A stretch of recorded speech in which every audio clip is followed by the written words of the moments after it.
Assalamualaikum warahmatullahi wabarakatuh. Alhamdulillahirabbil alamin. Alhamdulillahilladzi arsala rasulahu bil huda wa dinil haq liyudhhirahu ala dini kullih wa kafa billahi syahida. Asyhadu an la ilaha illallah wa asyhadu anna Muhammadan abduhu wa rasuluh la nabiyya wa rasula ba'dah. Qala Allah ta'ala fil Qur'anil Karim, a'udzu billahi minasyaitonir rajim. Bismillahirrahmanirrahim. Wa ma khalaqtul jinna wal insa illa liya'budun. Shadaqallahul adzim.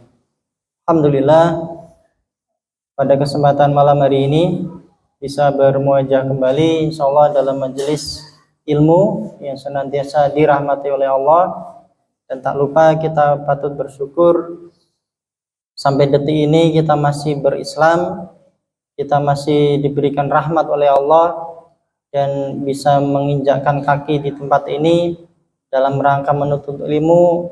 Itu suatu kenikmatan luar biasa, yang mana satu majelis ilmu itu akan kita dapatkan berkali-kali lipat pahala, yang mana apabila nantinya kita juga bisa menyebarkan dakwah ini kepada orang yang lain, maka aliran pahala itu akan mengalir terus kepada kita.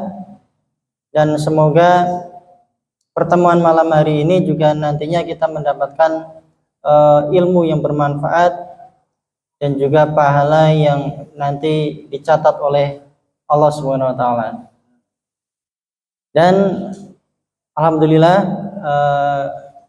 insya Allah kita akan membahas pada pertemuan malam hari ini kajian malam Kamis ya. Kajian malam Kamis hari ini berkaitan dengan muamalah Islam, dan ini yang ingin saya sampaikan adalah terkait arisan. Nah, kalau ibu-ibu mungkin sudah biasa dengan arisan. Kalau bapak-bapak mungkin jarang. Tapi kalau dulu saya pernah arisan itu waktu SD. Jadi kenal arisan itu waktu SD pernah.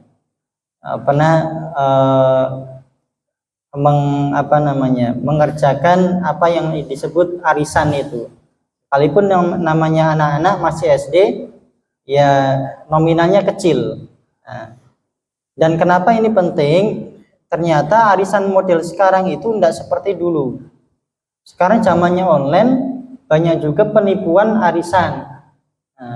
Jadi arisan online. Dan yang menjadi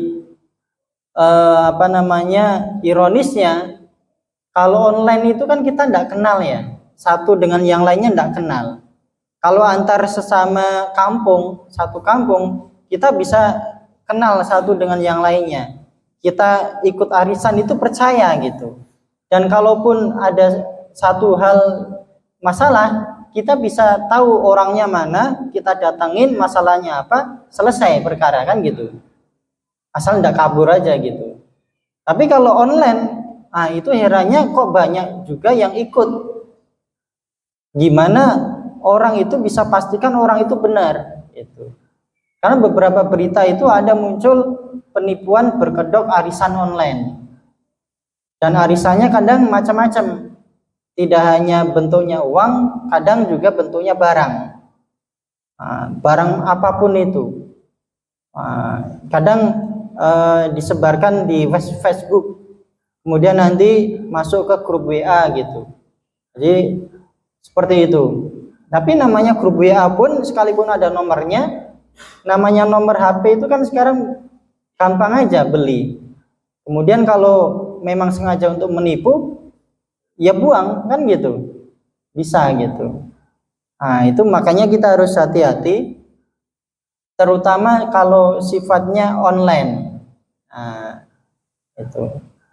Jadi itu. Tapi kalau yang sifatnya saling kenal, itu nanti kita akan bahas arisan itu seperti apa. Ini arisan yang sifatnya kumpul-kumpul uang ya, atau kumpul-kumpul barang. Bukan arisan yang ditranssetuju, bukan.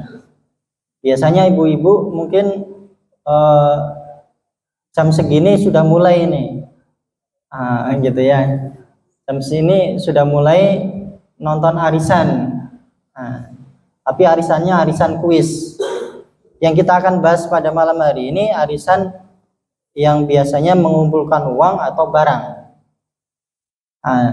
Sebelum kepada hukum muamalahnya, kita harus pahami arisan itu adalah kegiatan sekelompok orang. Jadi sekelompok orang untuk mengumpulkan uang atau barang. Jadi sifatnya bisa uang, bisa barang, dan berkelompok. Berkelompok itu bisa 5, bisa 10, bisa lebih dari itu. Semakin banyak orangnya berarti semakin lama arisannya. Misalkan 100 orang. 100 orang jangkanya berapa kali? Misalkan seminggu sekali, ya berarti 100 minggu itu bakal selesai, kan gitu. Berarti tergantung jumlah orangnya berapa, tergantung juga masa waktunya mau berapa lama, kan gitu. Semakin banyak orangnya pasti semakin lama juga selesainya. Jadi untuk mengumpulkan uang atau barang nilainya sama secara teratur dengan periode yang ditentukan. Kemudian diundi, masing-masing orang nanti mendapatkan kesempatan setiap setiap undian, gitu ya. Siapa yang memperoleh pada waktu itu, maka dia akan mendapatkan uang atau barang yang disepakati itu. Jadi kegiatan pengumpulan uang atau barang itu diundi secara berkala sesuai kesepakatannya. Misalkan seminggu sekali, atau 2 minggu sekali, atau per bulan. Kalau tiap bulan, kalau orangnya 12 pas, berarti setahun selesai. Ya. Tapi kalau orangnya, kalau di kampung saya itu satu RT, itu kan banyak orangnya, banyak keluarga. Itu kalau per bulan ya lama juga gitu, bisa bertahun-tahun itu. Kalau 12 orang aja 1 tahun kalau per bulan ini kocokannya ya. Tapi kalau misalkan 24 orang berarti 2 tahun baru selesai gitu. Tapi itu juga tergantung kesepakatan tadi, mau disepakati berapa lama. Dan juga nilainya itu menentukan juga. Kalau menunggu 2 tahun tapi iurannya cuma 5.000, 5.000 kali 24 orang berapa? Kan sedikit, eman-eman. Kalau mengumpulkan sampai 2 tahun kok cuma sedikit. Kalau lama mestinya hitung-hitungannya mestinya kasih iuran yang besar juga. Misalkan 100.000 kali 24 kan lumayan, bisa 2.400.000-an, itu 2 tahun. Kan gitu. Tapi kalau cuma 10.000, kan kecil jadinya.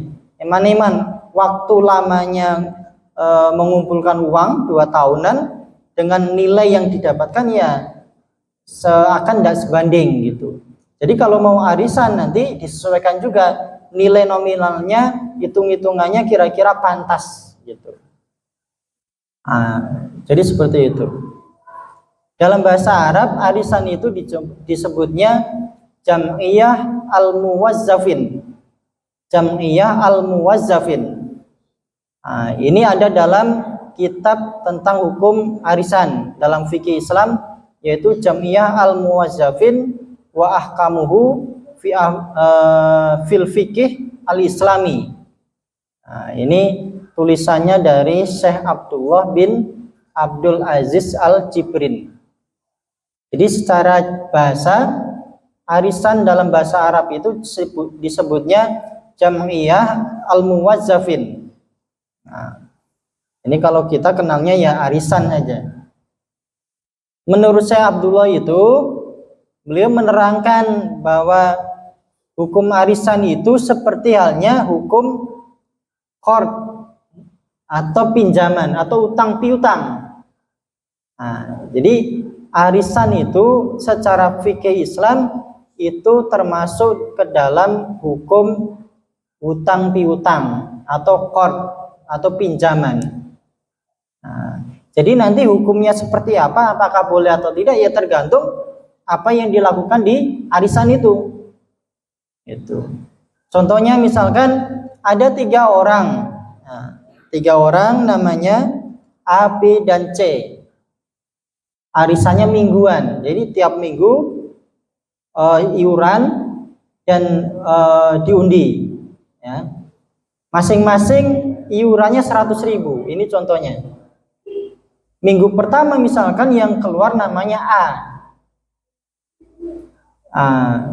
Berarti ketika semua orang 3 orang tadi itu iuran, masing-masing store 100.000, berarti ketika kumpul itu jumlahnya berarti 300.000, ya kan?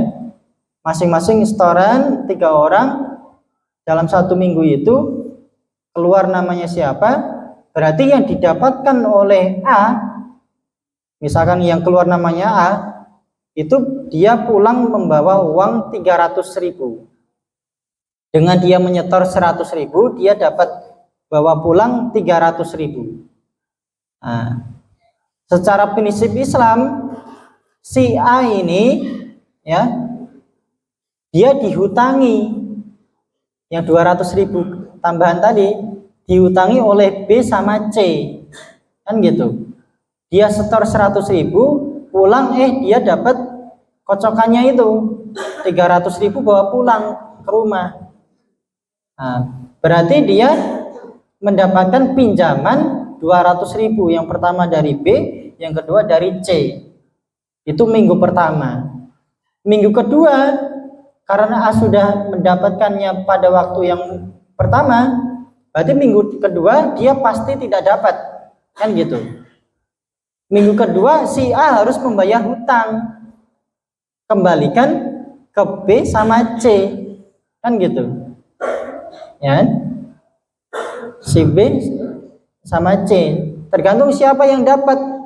Misalkan B yang dapat, nah, berarti minggu ketiganya yang terakhir berarti yang C.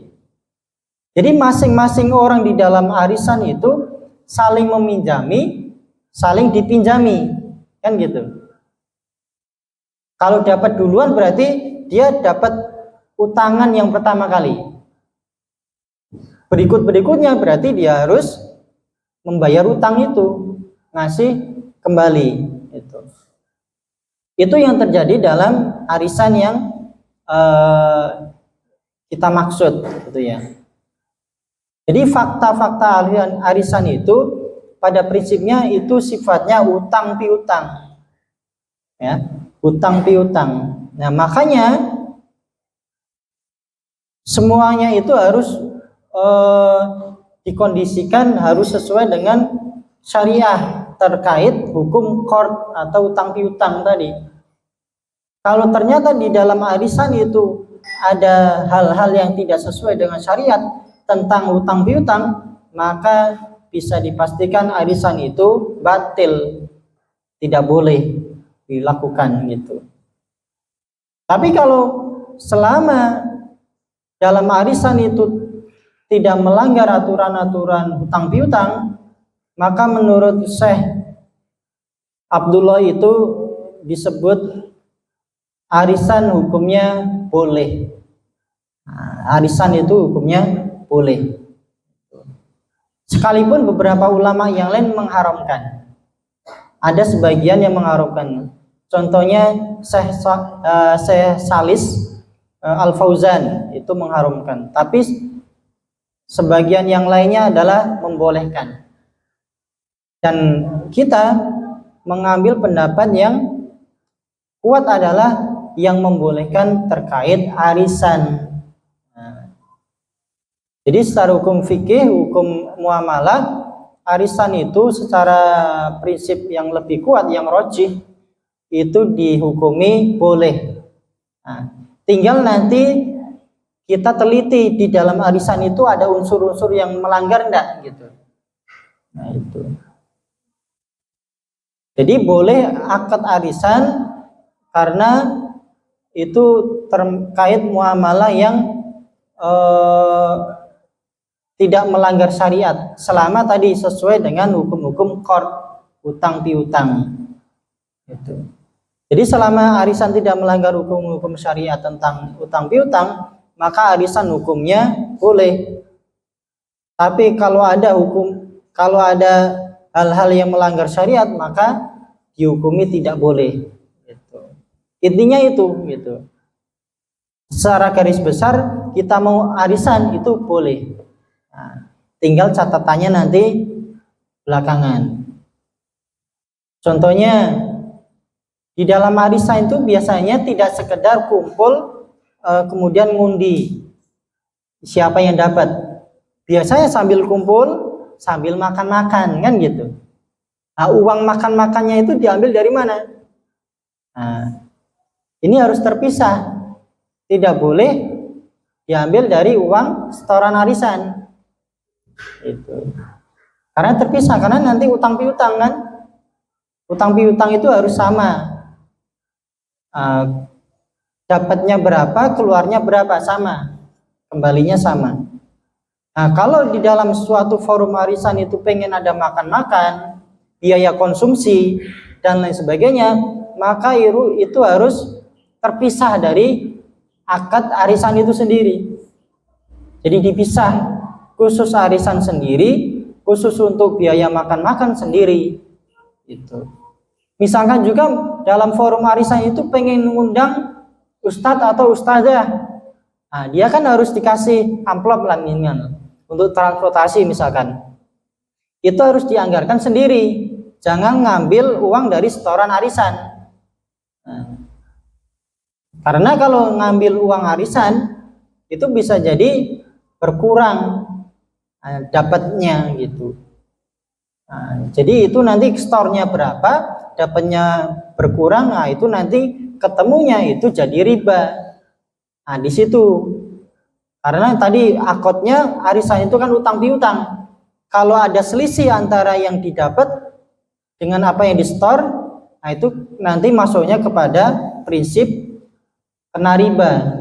Maka untuk mengantisipasi itu supaya tidak melanggar muamalah Islam, maka harus terpisah kalau ada biaya-biaya yang lain, contoh tadi konsumsi, undang ustadz, ustadzah, dan lain sebagainya. Nah, jadi dalam forum itu bisa makan-makan, bisa mendengarkan tausiah sambil arisan, tapi untuk keuangannya dipisah itu. Nah, jadi seperti itu, harus terpisah. Tidak boleh dipotong dari uang arisannya itu untuk administrasi atau konsumsi dan lain sebagainya. Ini dalam kitab An-Nizam Al-Iqtisadi fil Islam itu tidak boleh, karena dalam hukum qard jumlah uang yang dipinjamkan harus dikembalikan dengan jumlah yang sama. Tidak boleh terjadi penambahan ataupun pengurangan. Jadi riba itu tidak melulu tambah. Ya. Riba itu tidak melulu nambahin. Berkurang pun itu bisa masuk riba. Nah, intinya riba itu ada selisih. Itu, ada selisih antara yang di-store dengan yang didapat kembaliannya tadi. Ada selisih tambah atau pengurangan, itu termasuk riba hukumnya. Jadi hati-hatinya di situ. Terkait keuangannya harus dicatat tersendiri, terpisah. Itu kalau sifatnya arisan bentuknya uang. Jadi store-nya 100.000, dapatnya tadi 300.000 misalkan. Itu uang sama uang. Tapi bagaimana hukumnya kalau arisan itu sifatnya barang? Ibu-ibu pengennya kalau arisan nanti dapatnya perhiasan, nah, misalkan, atau bapak-bapak arisan pengennya nanti dapatnya motor. Nah, gimana hukumnya? Nah, hukumnya setelah kita teliti, ternyata arisan barang itu pada prinsipnya itu tidak boleh, haram. Arisan setornya uang, dapatnya barang. Setornya uang, dapatnya barang, itu hukumnya tidak boleh. Tapi ini belum selesai ya. Nanti ada pembahasan lanjut. Tidak boleh karena melanggar hukum qard. Sebab dalam hukum qard atau utang piutang, jika seseorang memberikan bentuknya uang kepada orang lain, maka wajib dikembalikan dengan bentuk uang juga. Sama. Tidak boleh diganti dengan selain uang. Nah, misalkan sekalipun sama-sama uang itu juga tidak boleh. Misalkan setornya uang rupiah, kembalinya bukan rupiah, itu juga tidak boleh. Termasuk ini, setornya uang, kembalinya dapatnya barang. Nah, ini dalam kitab An-Nizam Al-Iqtisadi fil Islam itu disebutkan bahwa dia melanggar hukum qard atau utang piutang. Nah, jadi ini harus hati-hati kalau kita beraktivitas arisan tapi setornya uang, dapatnya barang. Termasuk juga ada arisan kurban. Itu arisan kurban kan setornya uang, nanti dapatnya pas Idul Kurban dapatnya kambing atau sapi. Jadi sekarang itu macam-macam orang bermuamalah itu macam-macam caranya. Ada pula misalkan orang mau jualan motor. Jualan motor kan sekarang motor-motor itu kan tinggi-tinggi ya harganya. 25 juta, 30 juta. Itu kan biasanya itu agak berat bagi orang biasa. Makanya ada cara oleh penjual motor, salah satu caranya dikumpulkan beberapa orang kemudian diarisankan. Jadi misalkan 5 orang, harga motor 25 juta, dari 5 orang itu diundi setiap bulan. Nah, setorannya berapa? Setorannya 5 juta per bulan itu. Jadi sekali diundi bulan pertama, maka seseorang itu bisa dapat langsung motor gitu. Karena bantuan dengan orang lain. Stornya 5 juta kali 5 orang kan 25 juta. Nah, bisa dapat 1 motor baru. Nah, itu cara yang dilakukan oleh penjual supaya lebih mudah dalam transaksi jual beli motornya. Selain kredit ya, selain kredit. Kalau kredit kan cuma personal, 1 orang gitu ya. Kalau ini sifatnya kumpulan. Nah, dalam 1 RT misalkan orang pengen 5 orang itu pengen beli motor, tapi belum mampu, gitu ya. Dikumpulkanlah di situ. 5 orang itu setoran 1 bulan 5 juta. Karena kalikan 5 berarti dapat 25 juta, bisa pulang bawa motor. Tapi setorannya uang, dapatnya motor, dapatnya barang. Yang semacam ini tidak boleh dalam muamalah Islam karena tidak sesuai hukum qard tadi. Karena qard atau utang piutang harusnya dapatnya juga uang gitu, bukan barang. Nah, jadi seperti itu. Jadi contohnya tadi misalkan 5 orang setoran arisan untuk membeli motor. Gantian nanti per bulan siapa yang dapat gitu. Kalau yang semacam itu sifatnya haram gitu. Alasannya apa? Yang pertama, arisan barang itu melanggar hukum qard atau pinjaman. Harus sama kuantitasnya, sama jenis barangnya. Uang ya uang gitu ya. Itu yang pertama. Maka tidak halal memberikan qard atau pinjaman agar dikembalikan dengan jumlah yang lebih sedikit atau lebih banyak. dan tidak halal pula dikembalikan dalam jenis yang lain, gitu ya. Sebaliknya, qad wajib dikembalikan dalam jenis barang dan jumlah yang sama. Nah, alasan yang kedua karena arisan barang melanggar larangan multi akad. Selain tadi unsur riba tadi beda jenis, ya. Yang kedua karena ada dua akad, multi akad. Nah, safqataini fi safqah wahidah. Jadi larangan menggabungkan dua kesepakatan dalam satu kesepakatan. Kenapa tidak boleh dalam kasus motor tadi? Karena sifatnya yang pertama akadnya utang piutang, qard, ya. Yang pertama arisan itu utang piutang, yang kedua akadnya jual beli motor. Nah, dan ini digabungkan sudah disepakati dalam satu kesepakatan. Nah, itu tidak boleh. Nah, jadi digabungkan dalam satu akad. Nah, satu sisi dia arisan iuran, satu sisi dia jual beli motor. Nah, ini menggabungkan dua akad. Yang penggabungan ini safqataini fi safqah waidah itu dinyatakan oleh Rasul itu termasuk transaksi yang dilarang. Ini dalam riwayat hadis Ahmad, gitu ya, sahih. Jadi semacam itu. Jadi prinsipnya arisan itu poinnya yang pertama boleh. Nah, selama tidak melanggar hukum qard. Arisan uang dapatnya uang, tidak ada pengurangan sama sekali dari setoran yang di store tiap waktu itu. Dapatnya juga sama dengan nanti utang yang didapat dari arisan kelompok itu. Itu yang pertama.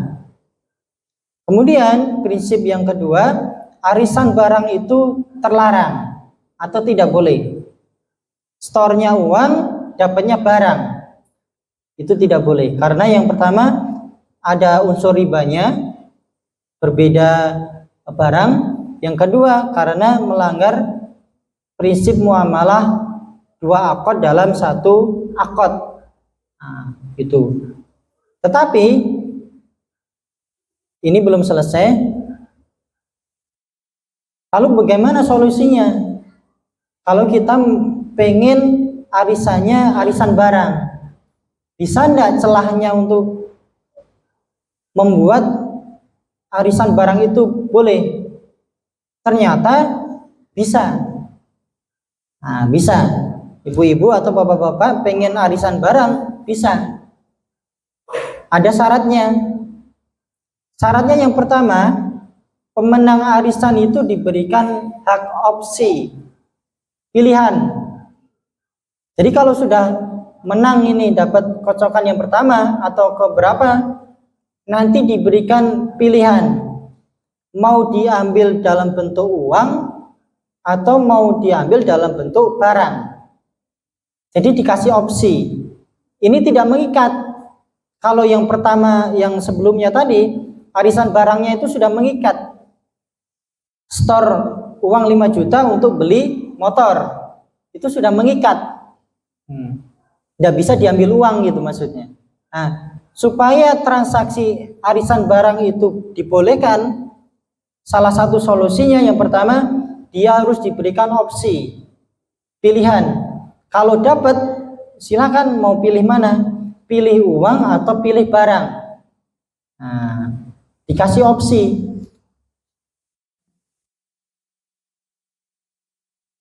Jadi mau ngambil uangnya atau mau ngambil barangnya. Ini syarat yang wajib ada. Sebab jika tidak ada berarti akan terjadi pelanggaran hukum qard. Yaitu tadi muncul riba.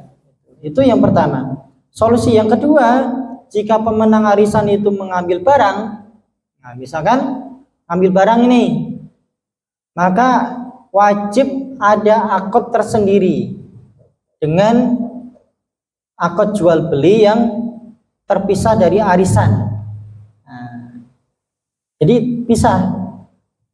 Jadi tidak disepakati dari awal. Kalau yang soal motor itu sudah sepakat dari awal bahwa dia nyetor 5 juta, kalau dapat dia dapatnya motor, udah selesai. Itu berarti sudah digabung jadi satu. Tapi kalau supaya ini tidak melanggar syariat, maka akad jual beli itu terpisah. Maka yang pertama harus diberikan opsi dulu, pilih uang atau barang. Kalau milih barang, maka jual belinya diakadkan dengan transaksi yang berbeda. Jadi seperti itu.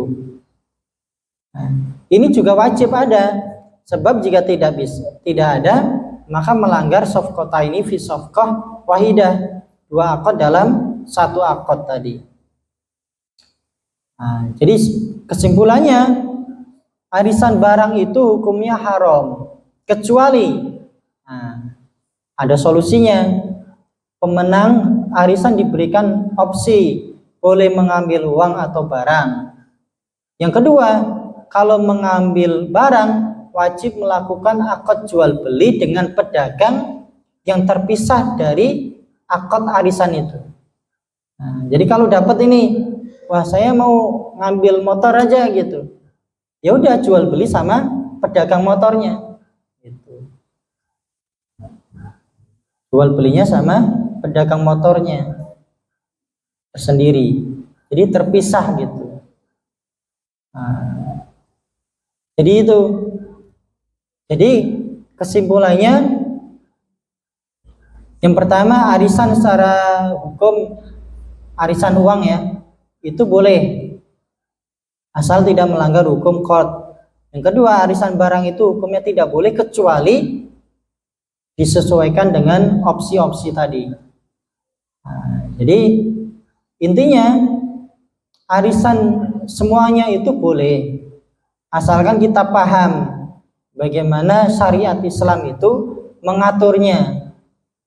Kalau kita tahu poin-poinnya di mana yang dilarang, maka kita bisa melakukan arisan atau akad muamalah yang lainnya dengan benar gitu. Tapi kalau memang tidak ada solusinya, ya lebih baik ditinggalkan. Tapi selama ada solusinya, ada jalannya, maka kita bisa mengambil jalan-jalan itu. Nah, jadi seperti itu. Dan ini semoga bermanfaat bagi kita semuanya.